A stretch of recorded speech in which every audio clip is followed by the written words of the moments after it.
کہ ہر نفس کو، ہر جاندار،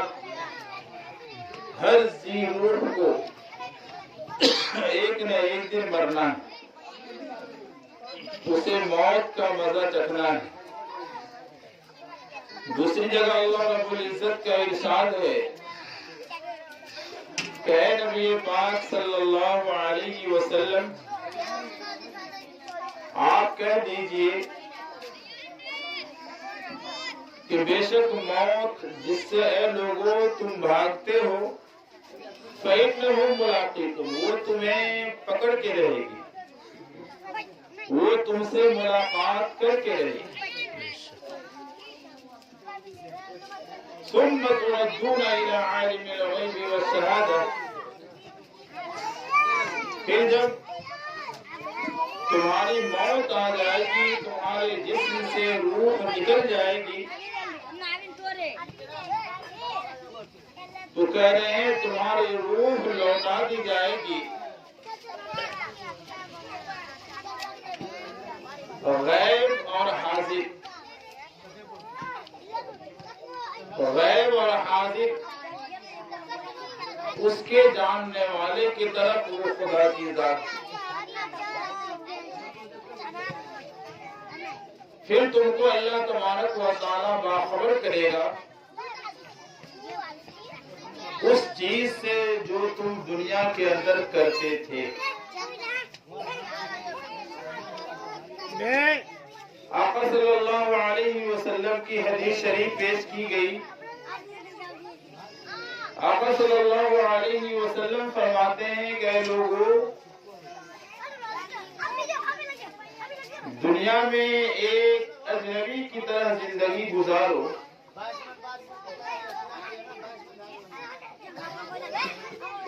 یا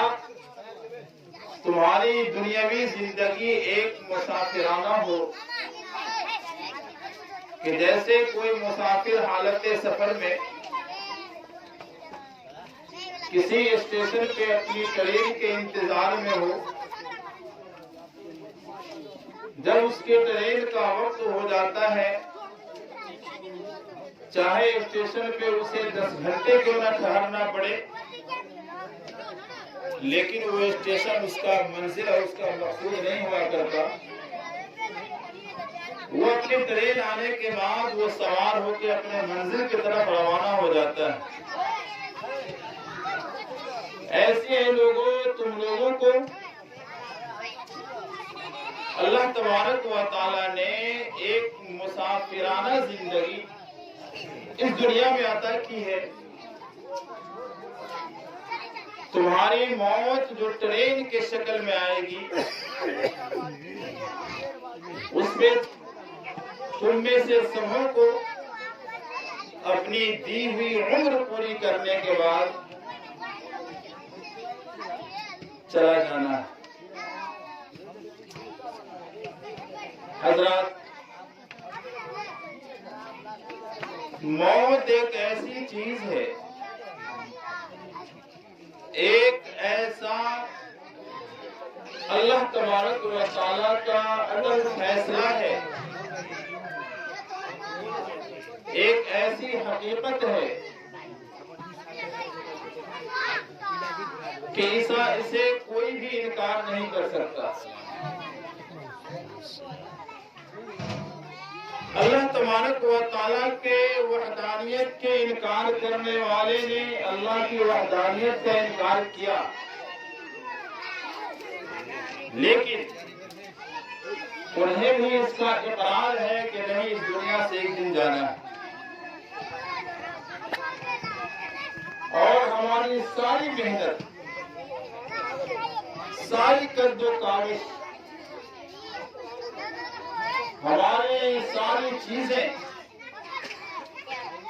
یہی پڑی رہ جائے گی اور ہمیں چھوڑ کے چل دینا ہے۔ ابھی کچھ دنوں پہلے تک ہم میں صاحب خانہ جناب قسمت صاحب موجود تھے۔ اللہ تبارک و تعالیٰ کا بلاوا آیا، انہیں جانا پڑا۔ یہیں پہ ہم اس بات کو بھی سامنے رکھیں، موت ضروری نہیں ہے کہ ہم جب بوڑھے ہو جائیں بستر پکڑ لیں، زندگی کی اچھی خاصی عمر کو پوری کر لیں، تب جا کر کے اللہ تبارک و تعالیٰ کی طرف سے بلاوا ہے، ایسی بات نہیں ہے۔ ہمارے مرنے کا علم، اس کی جانکاری صرف اور صرف اللہ تبارک و تعالیٰ کو ہے۔ کبھی ایسا ہوتا ہے کہ ماں کے پیٹ میں بچہ ہے اور بچہ پیدائش سے چند گھنٹے چند منٹ پہلے ہی مر جاتا ہے، اس کی عمر پوری ہو گئی۔ کبھی ایسا ہوتا ہے کہ بچہ پیدا ہوا مر گیا، کبھی ایسا ہوتا ہے کہ پیدائش کے چند سال کے بعد بھی اس کا باپ زندہ ہے، دادا زندہ ہے، ہر لوگ زندہ ہے، اس کی عمر پوری ہو جاتی ہے، بچہ تب بچتا ہے۔ پتہ چلا کہ اللہ تبارک و تعالیٰ کے طرف سے دنیا میں آنے کی ترتیب لگی ہوئی کہ پہلے ہمارا دادا آیا، پھر باپ آیا، پھر ہم آئے، پھر ہماری اولاد آئے گی۔ لیکن اللہ کے طرف دنیا سے جانے کی کوئی ترتیب نہیں۔ اللہ تبارک و تعالیٰ کا جب فیصلہ ہو جائے گا اس وقت ہمیں دنیا چھوڑنا ہوگا۔ ایسا ہوتا ہے کہ باپ زندہ ہے، بیٹا چلا گیا، دادا زندہ ہے، پوتا چلا گیا، پتہ چلا کہ یہاں سے اللہ کے ہاں جانے کی کوئی ترتیب نہیں۔ جب اللہ کا فیصلہ ہو جائے، جب بلاوا آ جائے، انسان کو جانا ہے، جس حالت میں ہو، جہاں کہیں بھی ہو، جو بھی کچھ کر رہا ہو۔ قرآن کریم کا اعلان ہے اِذَا جَاءَ أَجَلُهُمْ لَا يَسْتَأْخِرُونَ سَاعَةً وَلَا يَسْتَقْدِمُونَ۔ اللہ رب العزت فرماتے ہیں کہ جب اللہ کے طرف سے کسی کی موت کا وقت آ جاتا ہے تو نہ تو چند سیکنڈ پہلے آ سکتی ہے اور نہ وہ چند سیکنڈ بعد میں آ سکتی ہے، اپنے وقت ہی پہ آئے۔ ہم کھانا کھا رہے ہوں، ہم کہیں باہوبلی مدھوبنی یا کہیں کے سفر پہ ہوں، ہم لیٹے ہوئے ہوں، سو رہے ہوں، ہم کہیں کھیت میں یا کسی جگہ کام کر رہے ہوں، موت کھڑی ہو کر کے ہمارا انتظار نہیں کرے گی تو چلو اس کو کھانے سے فارغ ہو جانے دو۔ کھاتے ہی اچانک لقمہ حلق میں اٹکے گا، پتہ چلا کہ کھانا ہٹاؤ، اس کو لیتا ہوں، اور چند منٹ بعد وہ پرواز کر جاتی ہے۔ آدمی کام کرتے کرتے وہیں گرا، پتہ چلا کہ اس کی روح پرواز کر گئی۔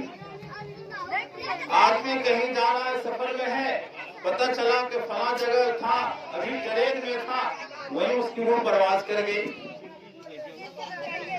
تو موت کا کوئی بھی وقت، کوئی بھی جگہ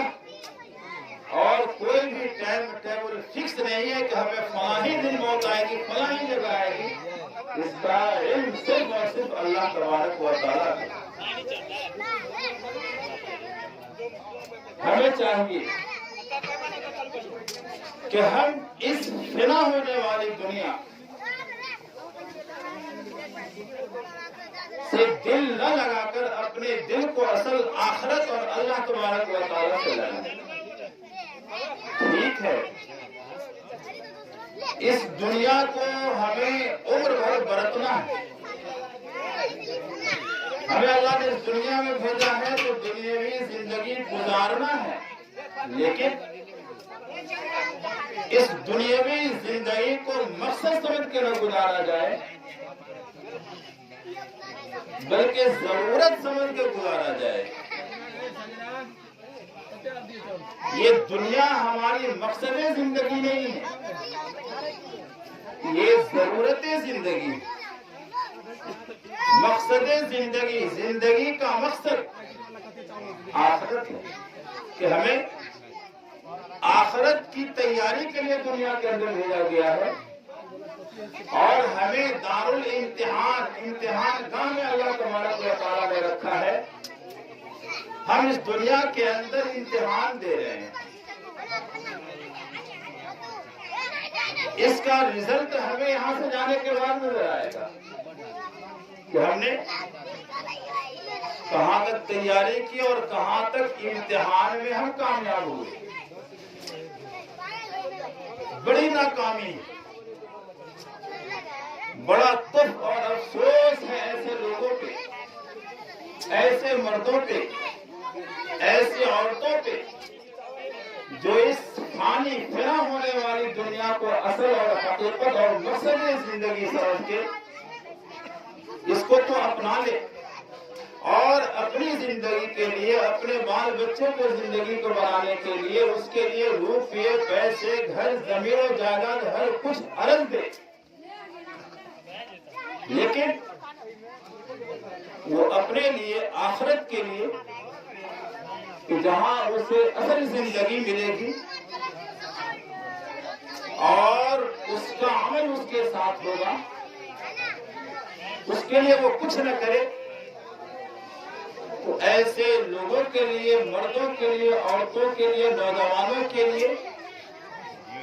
ہر شریعت کے مکلف انسان کے لیے بڑے افسوس کی بات ہے۔ قرآن کریم نے بڑا ہی حسین نقشہ کھینچا ہے کہ اللہ تبارک و تعالیٰ کے دربار میں حاضری ہوگی، قیامت کا منظر ہوگا، یوم یفر المرء من اخیہ و امہ و ابیہ و صاحبتہ و بنیہ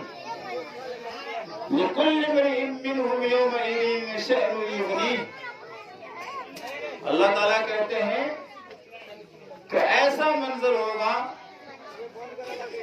کہ وہی اولاد، وہی ماں باپ، وہی بیٹے، وہی بھائی، وہی بہن، وہی بیوی، کہ جس کے لیے آدمی دن رات ایک کر دیا، نماز کا خیال نہیں کیا، روزے کا خیال نہیں کیا، اپنے آپ کو بالکل بال بچوں کی دنیا کو بنانے کے لیے ہمیشہ دنیاوی زندگی میں مشغول رہے، یہاں تک کہ اپنے وقت پہ کھانے کا اس کو ٹھکانا نہ رہا، صحیح لباس پہننا وہ گوارا نہیں کیا، اپنے بال بچوں کی زندگی، دنیاوی زندگی بنانے کے لیے۔ لیکن اللہ تعالیٰ نقشہ کھینچتا ہے کہ وہ دن جب آئے گا تو وہاں لوگ اپنی ماں سے، اپنے بہن سے، اپنی بیوی سے، اپنے بھائیوں سے بھاگتے ہوئے نظر آئیں گے،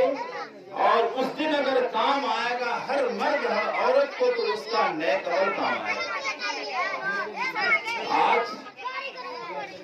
اگر دنیا میں ہماری لڑائی مثال کے طور پہ سمجھ لیجیے، اگر کسی پڑوسی سے ہو جائے، دیہات سے ہو جائے، کسی رشتے دار سے ہو جائے، شیطان اس میں شیرہ لگا دے اور بالکل ہم کو بالکل لاٹھی بھالا نکلوا دے، تو آج ہمارے ساتھ ہماری اولاد بھی نکلتی، بڑی اولاد ہو یا چھوٹی اولاد ہو، وہ بھی کم سے کم ایک ڈھیلا اٹھا کے ضرور مارے گا ہمارے دشمن کو۔ لیکن وہ دن ایسا ہوگا کہ ہم اولاد کو تلاش کریں کہ بھائی تمہارے لیے ہم نے اتنا کیا،